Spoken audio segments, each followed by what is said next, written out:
Pertanyaan pertama, amalan apa yang bisa saya lakukan buat diri sendiri dan orang tua yang telah meninggal agar diringankan atau dijauh dari azab kubur? Apakah azab kubur itu kekal buat kaum muslimin? Sebenarnya bukan hanya meringankan, bisa dihilangkan azab kubur itu. Kalau seseorang anak misalnya sering beristighfar kepada Allah untuk orang tuanya, dia sering beristighfar, ya Allah ampunilah kedua orang tuaku, seperti doa yang masyhur Allah ajarkan, Rabbi ghafirli wali walidayya. Doa ini pada saat mereka hidup atau mereka meninggal. Bukan mustahil karena seringnya orang mendoakan, maka dosa-dosanya diampuni oleh Allah. Dan kalau dosanya sudah bersih karena istighfar anaknya, maka bisa saja dia selamat dari azab kubur, gak diazab lagi, gitu kan. Kalau dia hanya sekedar mendoakan beberapa kali dan memang kadar dosanya belum bersih, maka azab kubur akan datang, tapi pasti memang meringankan.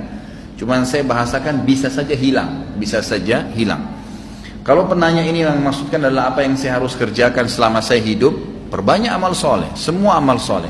Jangan tinggalkan peluang apapun dalam mengerjakan kegiatan atau perbuatan amal soleh apapun, sekecil apapun. Apa saja, senyum dengan muslim, bersedekah dengan 1.000 rupiah, apa saja yang kebetulan Allah sedang mudahkan di depan mata kita, jangan disia-siakan, kerjakan semuanya.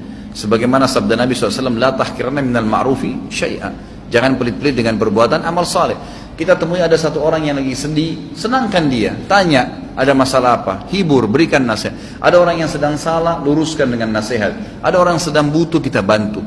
Ada orang sedang sakit, dijenguk. Ada orang yang sedang terdolimi, kita tolong, gitu kan. Seperti itu. Jadi memang apa saja amal saleh. Ada orang yang sedang minta-minta, kita berikan. Jadi memang kita melakukan amal-amal saleh dan tidak memilih-milih amal soleh tersebut. Kita tidak pernah mengetahui kadar pahala yang telah Allah janjikan. Lakukan saja. Ada satu wanita namanya Zubaidah. Zubaidah ini istrinya Harun al-Rashid. Kalau teman-teman pernah dengar, ada satu khalifah Abbasi, dinasti Abbasiyah namanya Harun Rashid. Orangnya sangat terkenal dengan wibawahnya, dengan kekuatan militernya. Waktu itu Islam sangat berjaya gitu. Istrinya namanya Zubaidah, terkenal sekali. Zubaidah ini suka bersedekah, sampai sekarang kalau Bapak Ibu sekalian lagi melewatin antara Arafah ke Muzdalifah, itu ada seperti benteng, bangunan lama gitu, cukup panjang berapa kilometer, itu dibangun oleh Zubaidah untuk memberikan minum jemaah haji, karena sukanya beramal saleh gitu. Subhanallah, dinukil dalam buku-buku yang tujuannya menceritakan masalah keimanan. Pada saat Zubaidah meninggal, maka ada salah satu dari kerabatnya mimpi melihat Zubaidah. Lalu kerabatnya ini menanyakan, yang sering dibantu oleh Zubaidah, bagaimana Allah balas kamu dengan pancuran air yang kamu buat berapa kilo itu di Arafah? Kata dia, tidak ada satupun yang saya dapatkan pahala, karena saya melakukannya riya untuk manusia. Lalu bagaimana keadaanmu? Kata kerabatnya, dia bilang, Allah telah ngampuni saya dengan sholat malam, 2 rakaat sholat malam yang saya rutin jaga setiap malam. Justru karena itu Allah ampuni. Kita nggak pernah tahu amal soleh mana yang Allah ampuni dosa-dosa kita. Maka kerjakan semua amal soleh, semua, jangan dipilah-pilah. Ada teman-teman subhanallah masuk masjid, ada kesempatan sholat sunnah qabliyah, enggak, duduk sibuk dengan HP-nya. Ada kesempatan lagi macet jalanan, bisa buka HP untuk baca Quran, bukan baca SMS, baca Al-Quran. Beberapa ayat bisa dilakukan sebenarnya, gitu ya. Tapi nggak dilakukan. Ada orang yang lagi minta, dibisikin sedikit sama syaitan, sudahlah, dia sudah mampu, nanti di depan kita nggak sedekah. Enggak, semua peluang amal soleh lakukan, semua amal soleh lakukan. Dan ingat, untuk beramal soleh harus Bapak Ibu sekalian dipaksakan. Nggak bisa. Kalau Bapak Ibu tidak paksakan sholat malam, percaya lisan saya tidak akan pernah sholat malam sampai mati. Kalau kita tidak pernah paksakan, jadwalkan, ambil tuh Quran di rak untuk dibaca, maka kita tidak akan pernah baca. Karena syaitan itu selalu memasukkan angan-angan, gitu kan? Kalau kita mau ibadah, dia nggak bisa bilang jangan ibadah, tapi diangan-anganin sama dia. Nanti sekalian baca, sekalian baca sekian juz, sekalian, supaya kita undurnya sudah cukup untuk membuat kita meninggalkan amal soleh tersebut. Jadi kita harus paksakan. Allah mengatakan dalam Al-Quran, a'udzubillahi minasyaitonirrajim, walladzina jahadu fina lanahdiyannahum subulana. Orang-orang yang memaksakan diri untuk menempuh jalan-jalan kami, maksudnya perintah-perintah kami, mengerjakan kewajiban yang sunnah, semua dijadwalin sama dia, dipaksakan diri, kami akan pandu dia menuju ke jalan-jalan kami. Kalau kita nggak paksain nggak bakal bisa. Paksain, jadwalin, ya, ajak keluarga, ajak istri, ajak anak, harus, nggak bisa enggak. Selama hidup saya tidak rincikan, semua kesempatan amal soleh lakukan, yang wajib dan yang sunnah, ya, yang wajib dan yang sunnah. Kalau kerabat kita yang sudah meninggal, ada beberapa amal soleh yang bisa kita sampaikan untuk mereka. Yang pertama itu adalah memperbanyak istighfar, bertaubat, ya, mengatakan ya Allah ampunilah, ya Allah rahmatilah.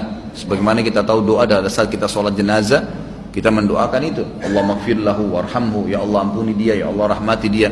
Tadi doa Rabbi ghafirli wali walidayya untuk orang tua, itu juga termasuk minta agar diampuni. Allah maghfir lil muslimina wal muslimat, itu untuk orang hidup dan mati kita bisa doakan istighfar. Ini sangat besar manfaatnya.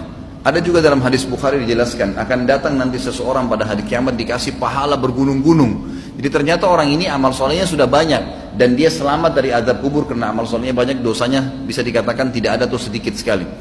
Di hari kiamat dikasih pahala bergunung-gunung. Lalu dia berkata kepada para malaikat, dari mana?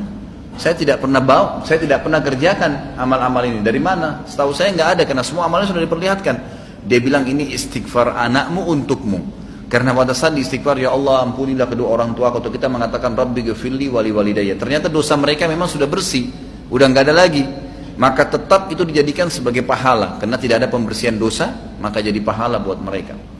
Kemudian ilmu yang bermanfaat yang dia milikin, yang pernah diajarkan kepada kita, makanya saya sarankan orang tua agar selalu tiap hari berbicara dengan anak-anak, titipkan selalu pesan-pesan agama kepada mereka, masalah sholat, masalah apa saja. Maka mungkin mereka akan jadikan sebagai prinsip hidup, itu ilmu yang bermanfaat. Karena tidak semua orang bisa jadi penulis. Kalau antum bisa jadi penulis itu sangat bagus, menulis banyak karya tulis kemudian dibaca oleh orang-orang, itu sangat luar biasa. Seperti Syekh Abu Bakar Jazair sekarang, bukunya yang kita bedah ini, beliau sudah meninggal rahimahullah, dan kita bisa pelajarin ilmunya gitu kan. Tapi kalau tidak, maka apa saja. Termasuk ulama mengatakan kalau seorang ibu mengajarkan anaknya cara masak dan dia praktekin dalam hidupnya, itu ilmu yang bermanfaat. Seorang ayah mengajar anaknya untuk ke masjid, laki-laki misalnya, mengajar anak-anak untuk mewajibkan mereka untuk pakai jilbab, lalu jadi prinsip hidup mereka, itu semua ilmu yang bermanfaat. Itu semua ilmu yang bermanfaat. Kemudian sedekah jariyah, yang ketiga, sedekah yang berjalan terus, ya, program-program, perbaiki masjid, ya, rumah anak yatim. Dan ada di sini yang saya ingin ditiberatkan, yang banyak dilupakan oleh kaum muslimin, ya. Kita masih jarang sekali berpikir untuk membiayai para dai-dai dan ulama-ulama kita. Ada tulisan buku yang insya Allah juga sudah saya tulis, ya, insya Allah saya terus akan penuhi poin-poinnya. Judulnya itu Wahai Muslim muliakanlah ulamamu.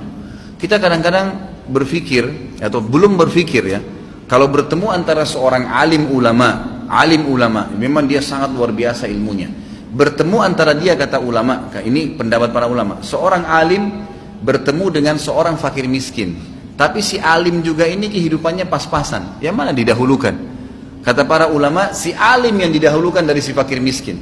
Nah, dia juga dalam keadaan miskin. Kenapa? Karena satu orang alim itu bisa memberikan manfaat kepada jutaan umat dibandingkan dengan orang fakir miskin yang tidak punya ilmu.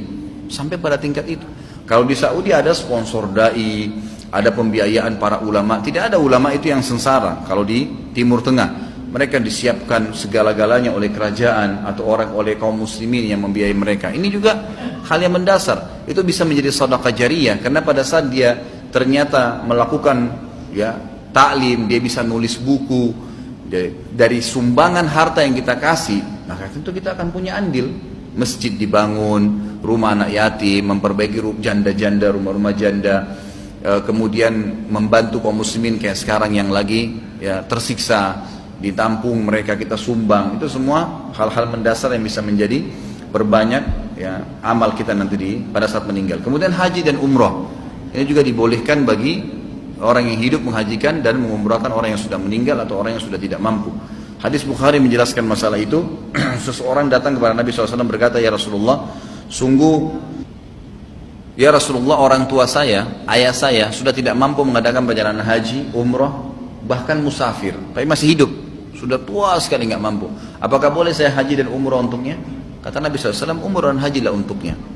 Berarti orang tidak mampu boleh. Orang yang sudah meninggal adalah hadis Bukhari juga, seseorang sahabat pada saat sedang haji bersama Nabi SAW, lalu dia berkata, Ya Allah, labbaik Allahumma hajjan an syubrumati. Ya Allah, saya niat haji untuk syubrumah, keluargaku yang sudah meninggal. Lalu Nabi SAW mengatakan, ahajjta an nafsik, kau pernah haji nggak buat dirimu? Dia bilang, belum ya Rasulullah.